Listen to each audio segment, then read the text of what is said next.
I'm doing something right now that's called pulling a print. In just a minute, I'll show you how to make a print just like this one. I'll also show you how to make jewelry, like the necklace I'm wearing. Other things that we're going to be doing today are make a circle weaving or a beautiful cloth design using crayons. Most of the crafts we'll be doing will use everyday things you can find around your house.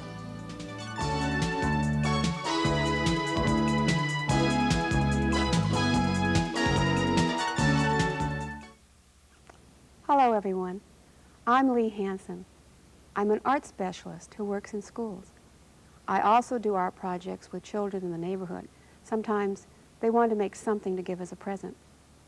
Today I'd like to show you how to do just a few things that you can either use yourself or give as a gift to someone who's very special to you.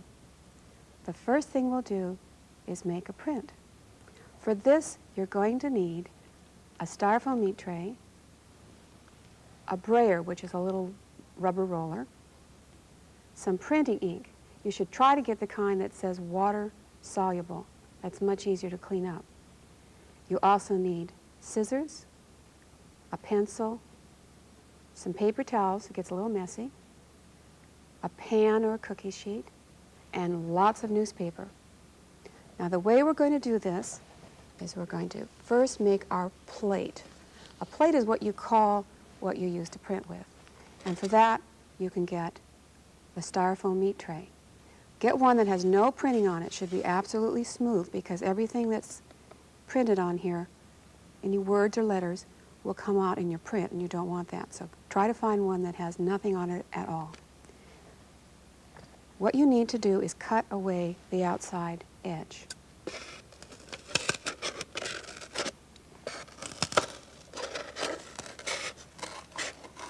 This part, which is called a plate, is something you're actually going to throw away later on.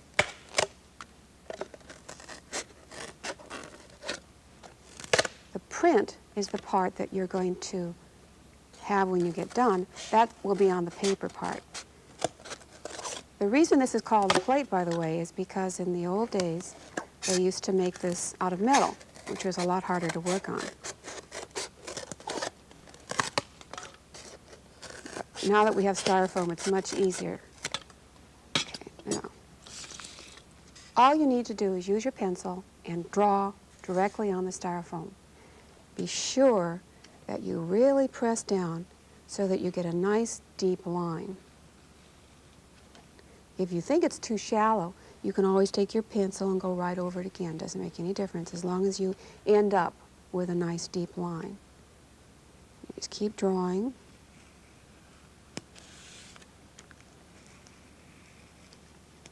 Now, I've started to make a flower out of this one, but instead of wasting your time and going through the whole thing, what I've done ahead of time is I made one, and I did a little lion that we'll be able to print up today. Now, the printing part is the same no matter what kind of plate you have. So let me show you how to do that. Remember, lots of newspaper gets messy, and keep your paper towel handy. What you want to do is to put a little bit of your printing ink out. I usually like to put out about 3 or 4 inches. Sometimes students say it reminds them of colored toothpaste, but I don't think I'd like to brush my teeth with this in the morning. Now, when you roll it out, be sure that you get it all over your brayer, nice and even. I can see a place there it's not too even, so I'll just keep rolling it to make sure that I've got a good coating on the brayer itself. Okay, that looks pretty good. Now I can roll up my plate, and that just means putting the ink on it. Now you want to be sure you get all the edges and the corners. You want to have the whole thing covered with ink. So keep going, let it go off the edge if you have to. Doesn't make any difference. The newspaper's there. And we are going to change the newspaper before we print. Okay.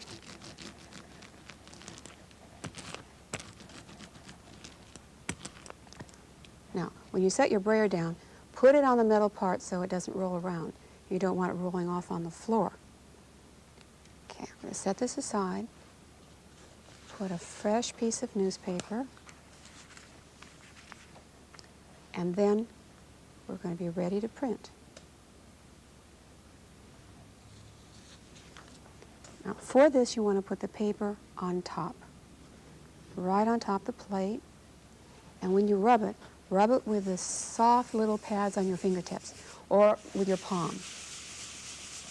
You just keep going in nice little circles all over.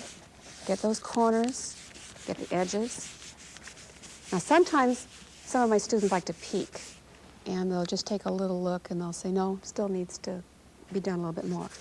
As long as you don't take the paper all the way off your plate, you can put it right back down and just keep pressing and pushing on it so that all the ink will go up in the paper. Now, I think this is about ready, so we're ready to pull the print.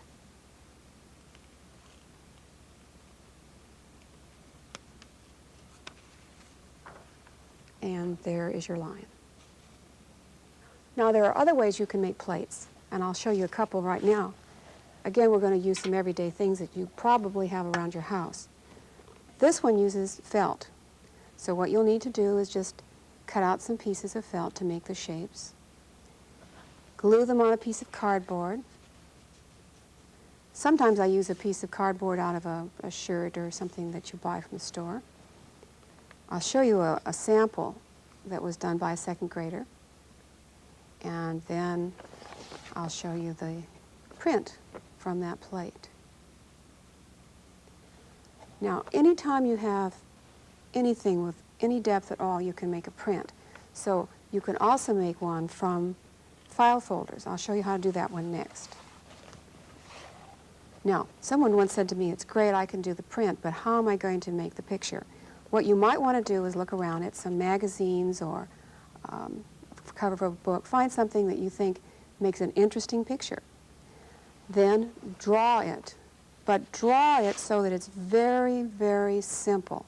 Simple little shapes. You don't want itty-bitty little hairs or anything like that. Keep it very, very simple.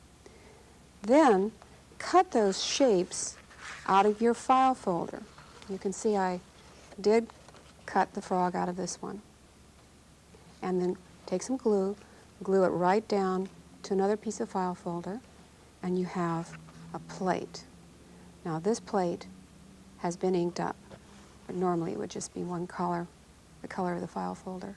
Now, once you get that done, you go ahead and use the brayer, the ink, everything just the way I showed you, and you make a print. And this is a sample then of the frog print. The last way that I'm going to show you is a glue print. This one's pretty easy too, because you start out with a piece of cardboard, get your drawing on it, then use your glue and just go over your drawing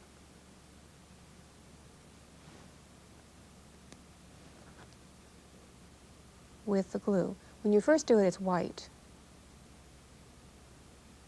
Go over all of your lines, make sure that every line is covered with the white glue.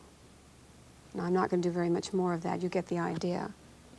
This is one that has the glue, and it's dry already. It's the same rabbit picture. The thing is, you'll see that when it's dry, it gets transparent. You can see through it. That means it's time for you to print. You don't want to print with wet glue. It gets to be quite a bit of a mess. Here's a sample of a glue print.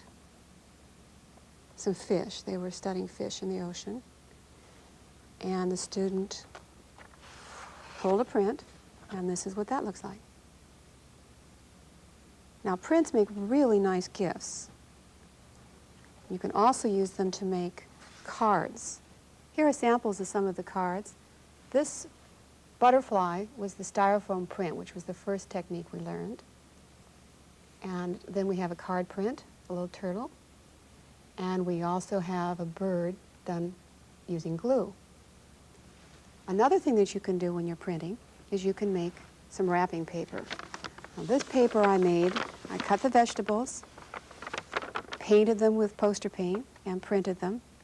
And they have very interesting shapes. It makes a nice wrapping paper. Once you've learned how to print, you can make a gift, you can make your card or your note to go with it, and you can wrap it all in paper that you've printed yourself. Jewelry making is another way that you can make nice presents for someone, or for yourself for that matter. I'm going to show you a technique to make pins, and most of the things you'll be able to find around your house. First of all, paper. It can be white or it can be colored construction. You'll need to buy a pin back. You glue that on at the end. You can probably find that in a hobby store. You will also need some wax paper that makes a good surface when you're working with paste or glue. Paper towels in case you get a little messy. Polymer. Now this is a liquid plastic that you can put on at the very end so it will be shiny. You can also use shellac, varnish, something like that. You will need a file, a brush, a pair of scissors, paste. This will be very important. Glue. You'll use this to put the pin back on at the end. And if you want to paint on some details, you will need to get some paint, a fine brush, and a water container. Now I'm going to show you how to do this. First thing you're going to want to do is decide on a shape that you're going to make. This is the leaf shape, and we did make a pin out of it. And right now I'm going to work with a Christmas tree shape. Now before we started, I cut out several of the shapes. I have a nice stack of them here. And I also put out a little glob of the paste. And all we're going to need to do is put the paste all over the shape. You can see why the wax paper is a good idea. And just put the shape on top. Match up the edges. Put a little paste on that. Put another shape on top. Match up the edges. And you just keep going like that till you have about 6, 8, 10 pieces. And I'm not giving you an exact number because if the paper happens to be a little thick, you might only need 6. If you have paper that's very thin, you might do with even 4. But you just keep going until you think it's the right thickness. Now before it dries, you can also bend it. Make it into a more curved shape if you want to. You can also leave it flat. Now I don't have quite enough on there, but I'm going to set it aside for now and show you one that I did last night. And I'm showing it to you because it's already hard. And you can tell that it's ready, it's hard. In fact, you can even take a file, and if you have any rough edges, you can file the edges so that they're smooth. Now on this particular design, what I might do is take my brush and my paints and put ornaments, maybe some lights or something on to really make it look like a Christmas tree. Once I have everything on it the way I want it, I can put a coat of the polymer on. Again, you can use shellac or something else, but what you do want to do is give it a nice glossy surface.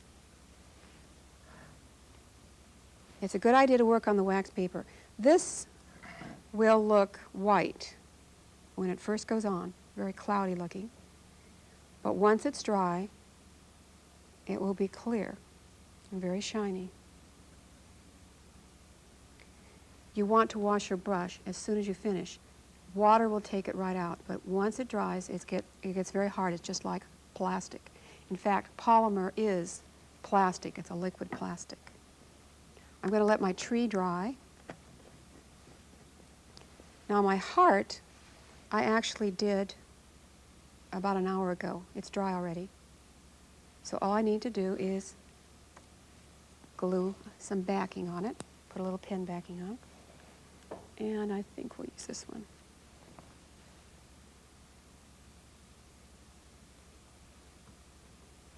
Now it doesn't matter if it slops around a little bit.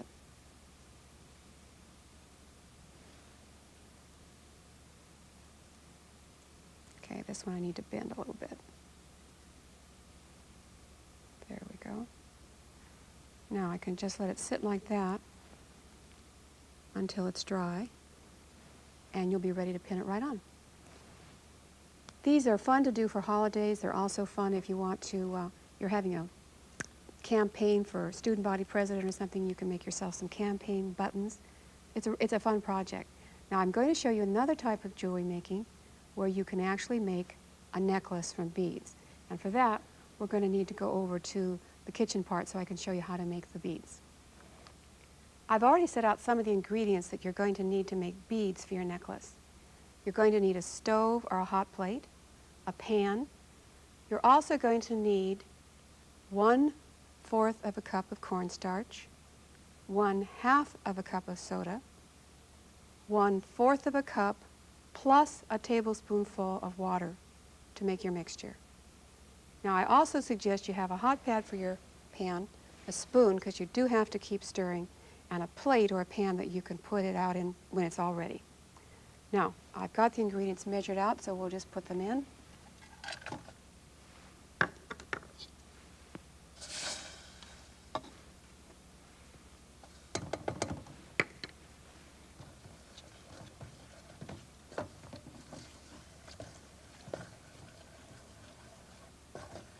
You have to keep stirring the entire time, and when it's just the right thickness, I'll show you because it has to come out immediately.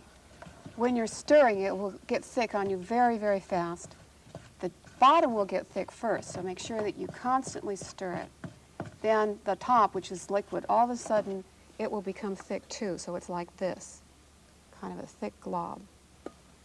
When it's about that thickness, you want to get it off the heat right away and dump it in a pan or a dish of some kind so that it can cool off a little bit.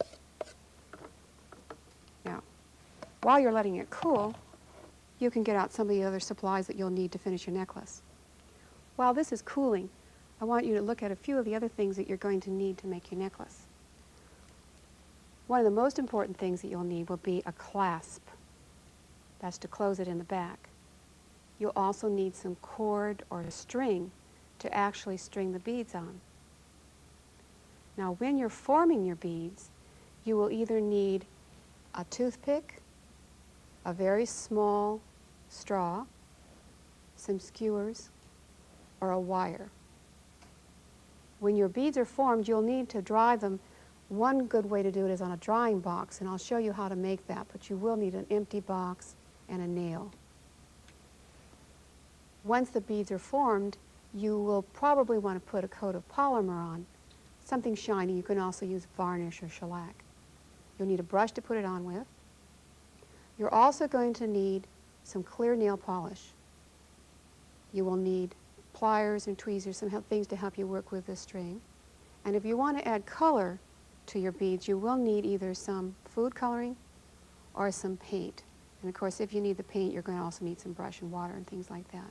So kind of plan it ahead and get your things out ready to go. Now I'm going to make a few beads right now and show you how to do it. And then I'll help you design a necklace. You can kind of take a look and watch how I do it. This is cooled pretty much now. It's very thick. It reminds me a little bit of clay, actually. Now I'm going to wrap it up in some plastic wrap. It does dry out, and if it dries out, it gets too crumbly. You can put it in your refrigerator, and it will actually last a couple of weeks. I'm going to use some of the pink to make a bead right now, so we'll just pull off some little pieces of it. And I'm going to work on a skewer so that we can form the bead, and the skewer will make the hole.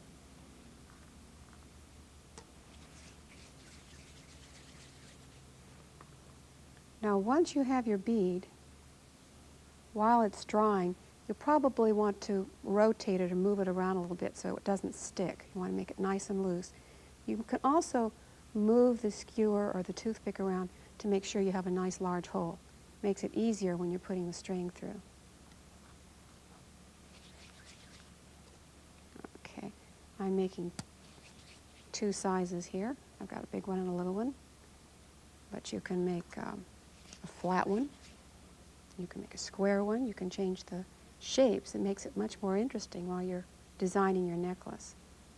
But right now what I've got is a little disc that I can put the skewer through, and that will make a nice flat spacer in my necklace.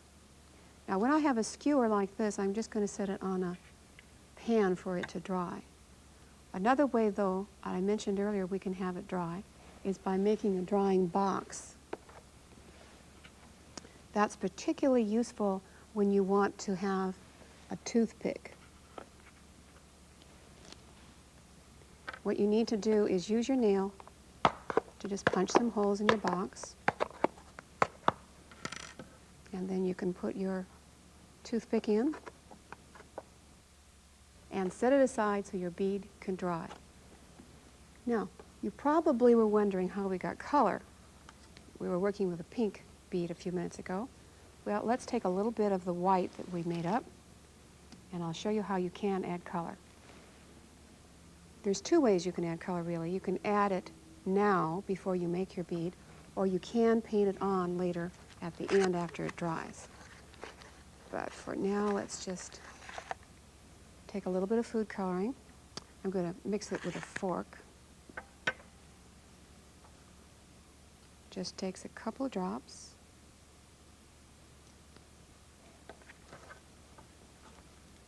I'm just going to mix it up. If you don't mix it up all the way, it gets kind of a marble effect. My daughter said it reminded her of the marbled ice cream. This would look like strawberry. Okay. Once you've got it mixed so you're satisfied, then you can just pick it up, roll it in a ball, and set it aside so you can use it later. Now I think it's time for us to take a look at how you can actually design a necklace.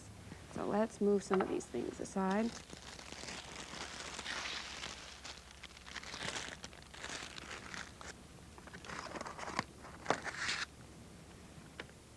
And bring on some beads.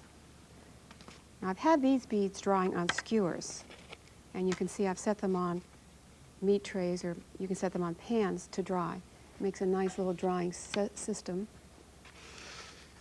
And I think we need to take a look at how we're going to design these. I made more beads than I could possibly use. It's always a good idea because some of them may break, or as you're designing you may decide you want to change it, and you can always use your leftover beads later for another project. So I did make a couple large beads that I could use for the center. And let me get this out here. I'm going to use that. I'm going to use some of the dark beads. I'm going to use some of the spacers.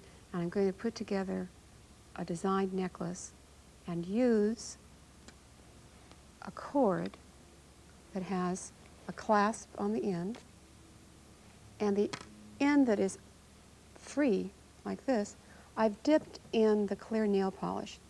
That way we have like a needle that we can use to go through the beads. All right, so let's let that part aside.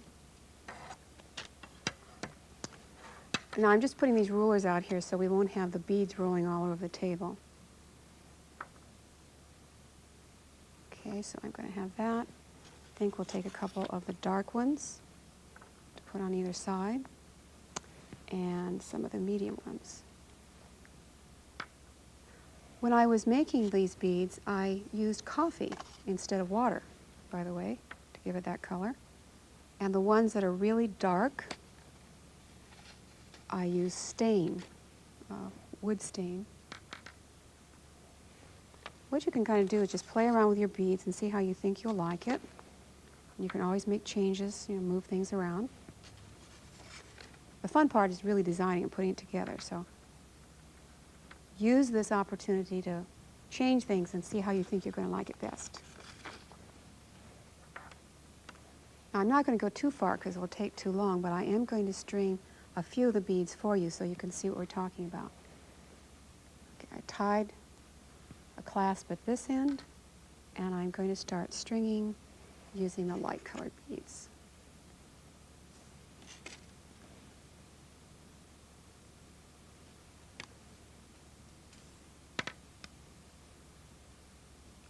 And it's just like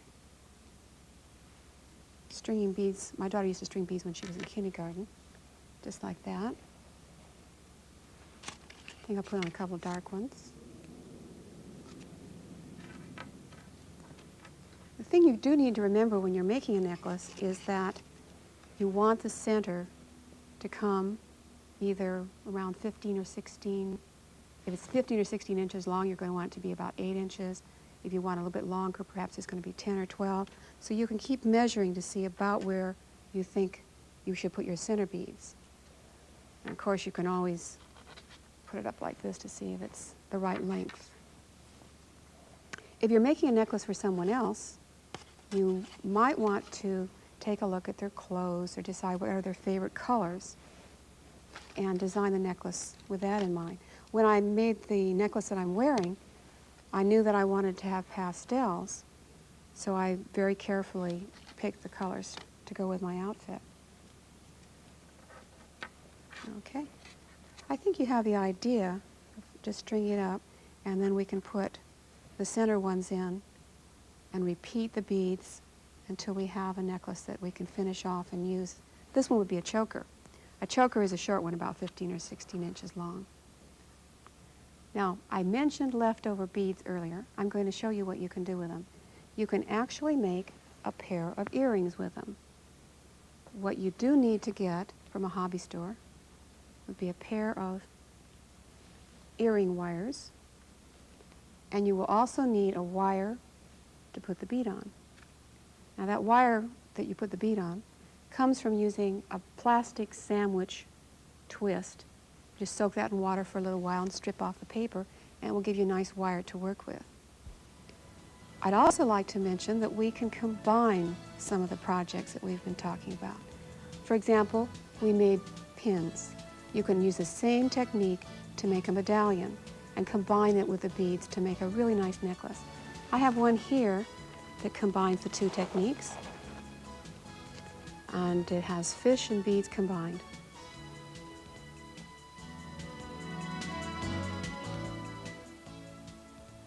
Batik is a fun activity. It's also a messy activity, so you really need to put on some old clothes or an old shirt before you start. Some of the things you'll need are out here on the table, and I think we'll take a look at them before we get started. Find some old crayons. Broken ones, any kind, will be just fine. You're also going to need some cold water dye, a spoon or an old wooden hanger, a brush, some drawing tools, paraffin wax, foil, heavy-duty foil is the best, a can, peel off that paper label, a bucket or a pail, and your electric fry pan. Now, when you do your electric fry pan, you want to put several layers of this heavy-duty foil. Not only will it keep your fry pan fairly clean, but it will also insulate so that your paraffin won't get too hot. If you have the heavy duty, I just put on 2 layers. If you have the thinner foil, put on 3 or 4. Now, when we're getting the crayons ready for the foil, we need to take the paper off. And I spent a lot of years peeling paper and found a trick to make it a lot easier. What I do is I take a fork and score the paper on the crayon like that, and it peels off very easily then in one piece, just like that. What you want to do is have 5 crayons that you can put in for each little cube of wax. Now, you may not have whole crayons, you might have little pieces, but that's okay. What you do is you put your little pieces together so that you have the equivalent of a crayon. So get those all stripped.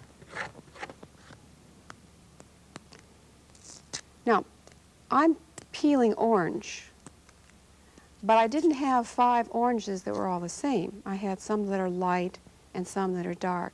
That's fine. They'll mix up once you get them melted with your paraffin. No problem with that. 3.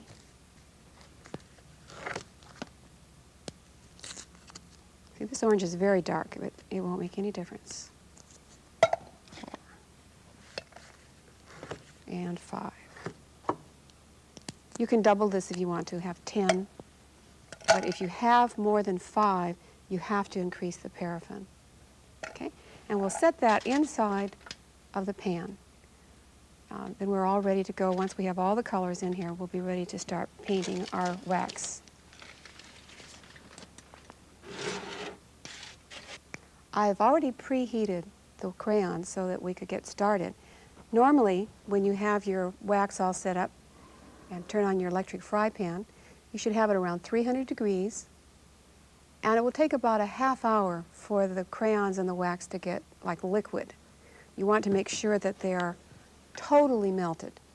This one in the center, I've just put plain paraffin in.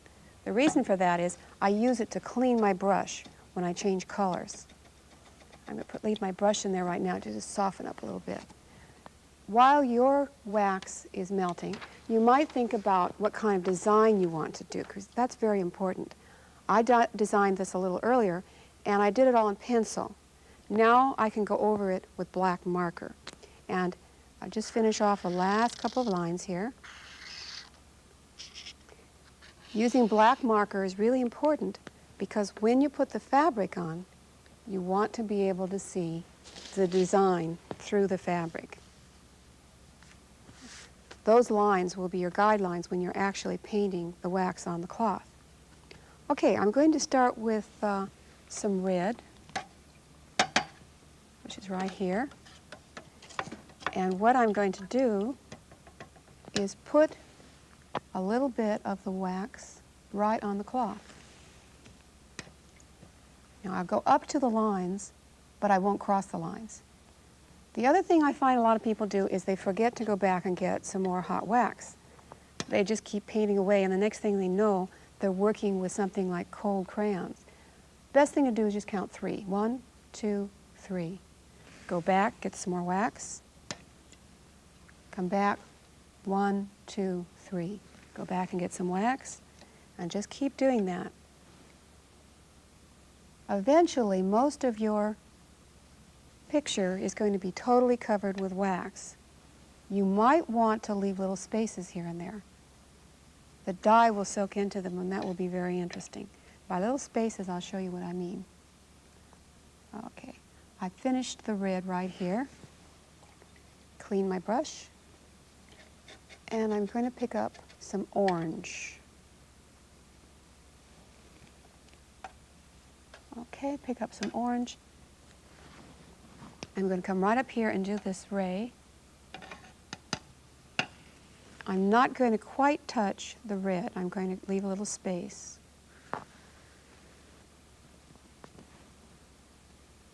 And that will allow the dye to soak in between.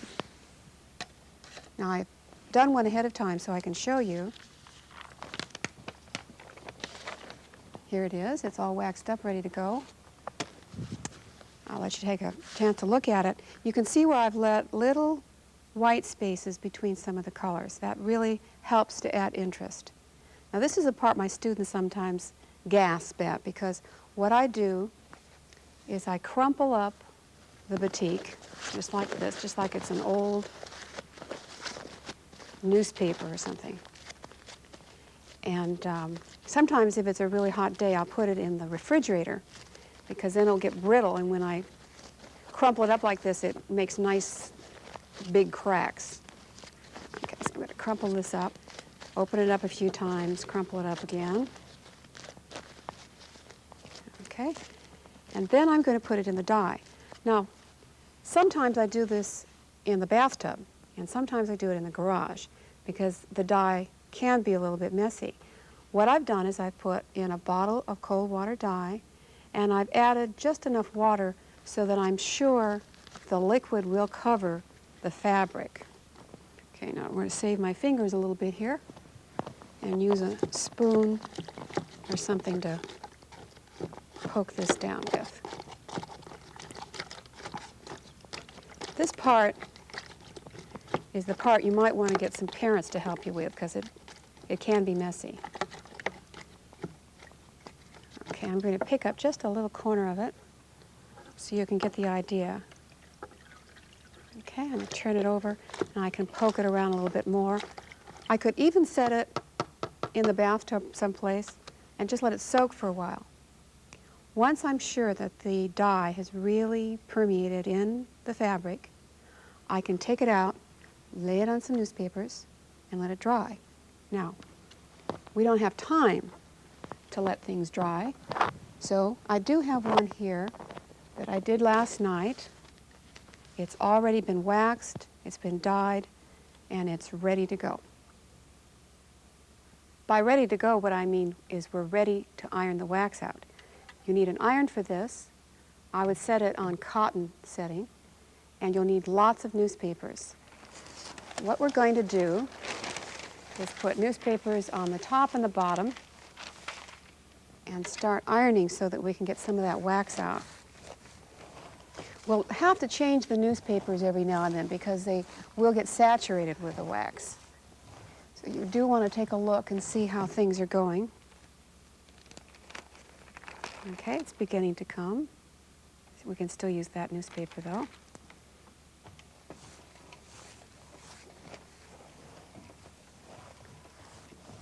When people do batiking in Indonesia, where they started out, they use a different colored dye for every color instead of using the crayons. This is just an easier way to do it. Okay, you see this is pretty dirty, so we can throw that away.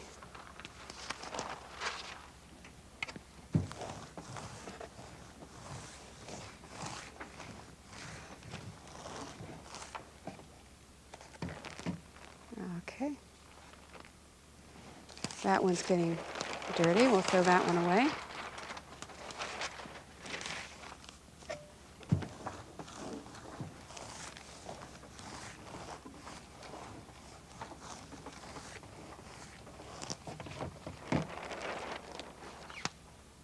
Okay.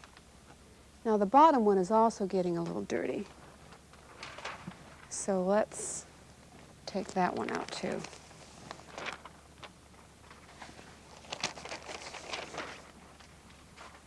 I'm not going to iron this all the way, which would be until we didn't get any more wax out of the paper. But you can plan on changing your paper about 7 or 8 times and probably ironing 5 or 10 minutes on it before you get the wax out as much as you can. When you finally get to a finished state, when you pull that paper up, you'll hardly see any color on the paper at all. As you finish your batiks, you can mount them like this, which is the design we've been working on. And you can also make them into something else. The round sun seemed like it would make a particularly good pillow, so I made this one into a pillow. There are other ways to display batiks, and I have one here that I've cut a mat for. Actually, it's a two-way mat. Both the front and the back has been cut out. That's so I can take it over and I can actually hang it in the window and let the sun come through so that it looks like a stained glass window.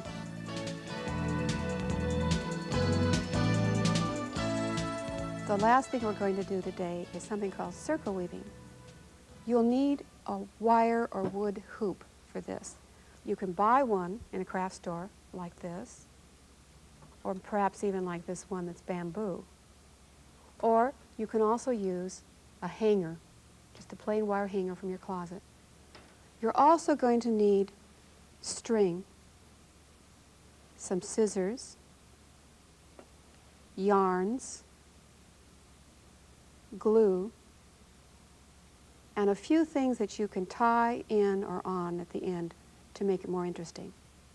Now, I've already started, and I've made my hanger into a nice circle, like this. And I've also made little balls out of a lot of the yarn that I have. It makes it easier to work with. So don't try working with a really big ball of yarn. It just gets out of control. Okay, tie this up here. I like to wrap my wire so that it doesn't show. It makes a nicer finish. And what I do there is I just roll the ball around, tighten it, roll it around, tighten it. This is a good thing to do while you're sitting watching television. It's not the most exciting part of the project. And sometimes when I'm watching the news, I'll sit and just wrap the yarn around the hanger, because it can take a little while. Okay? I've got maybe a ½ inch wrap there, and I'm going to set that one aside. I went ahead and did wrap one last night. This one's all ready to go. What I need to do now is tie on some strings. I have cut 16 strings, which I'll use. When I'm tying these on,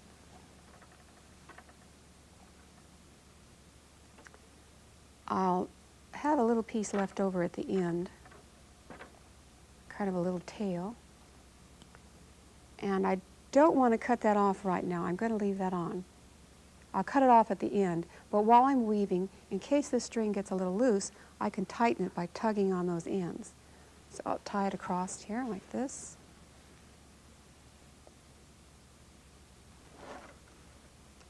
And I will tie the next one so that it's at right angles, if you remember the word from your geometry class. Another way to say it is that it will go across my first string. So I'll tie that one on. Take it across. Now, let me show you how to do this part. I'd like to take a little loop, put the end through the loop, tighten it. Do the same thing over again. Make a little loop, put the end through, and tighten it. Now, when I need to tighten the string, I can just pull on those two ends, and that'll make it nice and taut.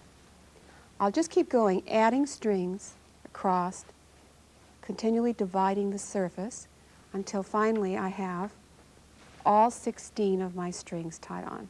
And this is the way it'll look.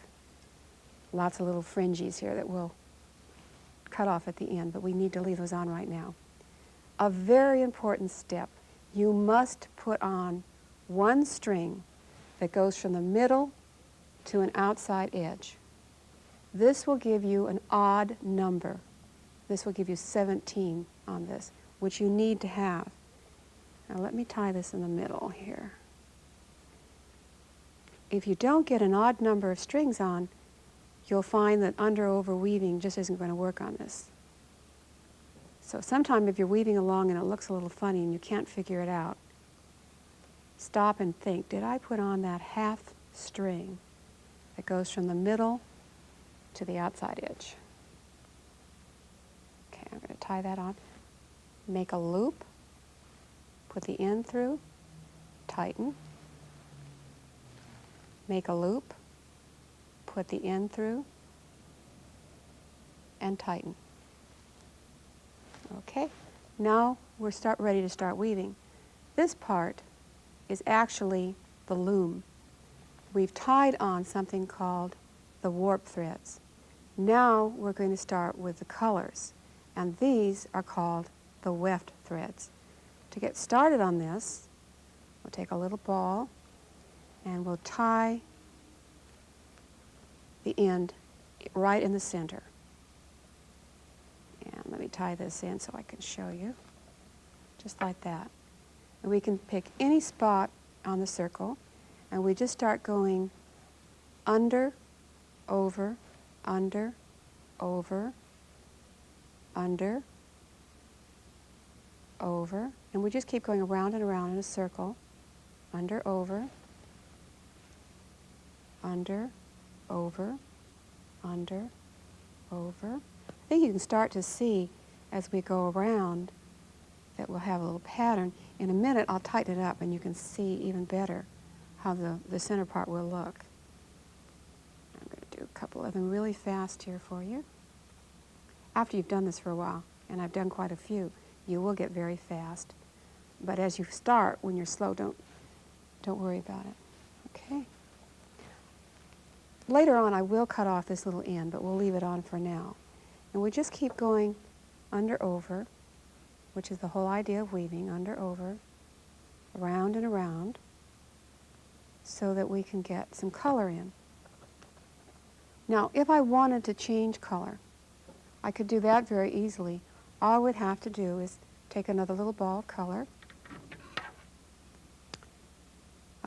cut off my old color, just tie on the new one,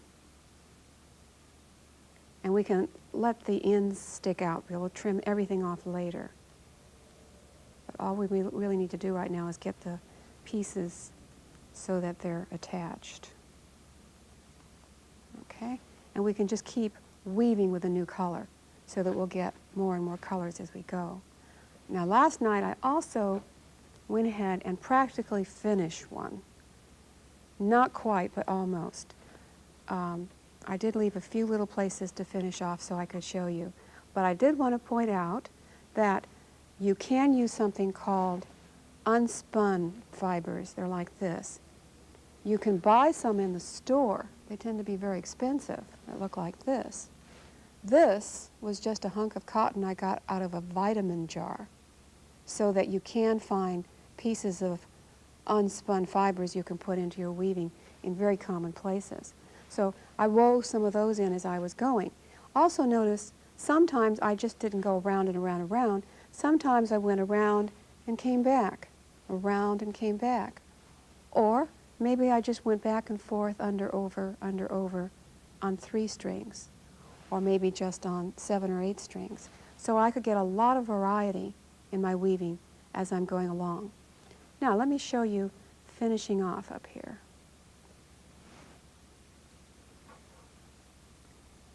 I have this little orange piece that I'm going to attach right in here. And again, the knot is just the same as we were using before.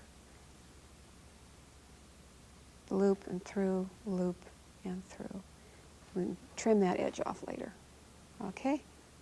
Same idea. Under, over, under, over. And since I'm not going to continue going around and around, I'll just go back. Over, under, under. So I can just keep weaving that way, back and forth. And when I get all the way finished, what I'll do is I'll just tie it off on the outside edge. Let me show you that.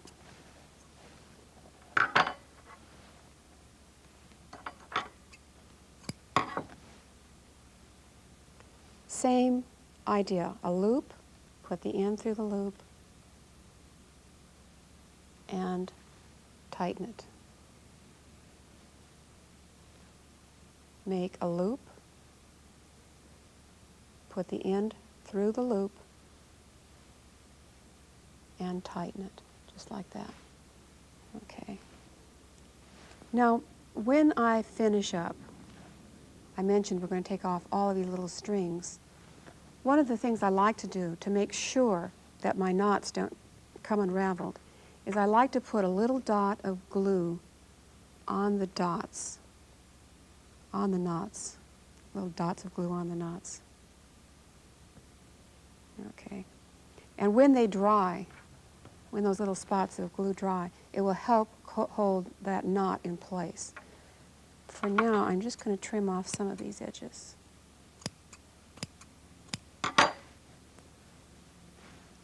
Now, I also have a few things that I can add, like this bell might be interesting to put a long streamer on, add the bell. Or I might decide to put some feathers in. I can just tie them in with string or some yarn to make them kind of interesting. And I can display my weaving by hanging it up and letting it spin so that it's like a mobile. Now, I've just mentioned a few things you can make with everyday materials. There was printing and jewelry making, circle weaving, and crayon batik were 4 of the craft projects that you can do. In addition, there are dozens of other crafts you can try. Experiment with lots of materials and ideas. I know you will enjoy making, using, and giving the crafts you've created.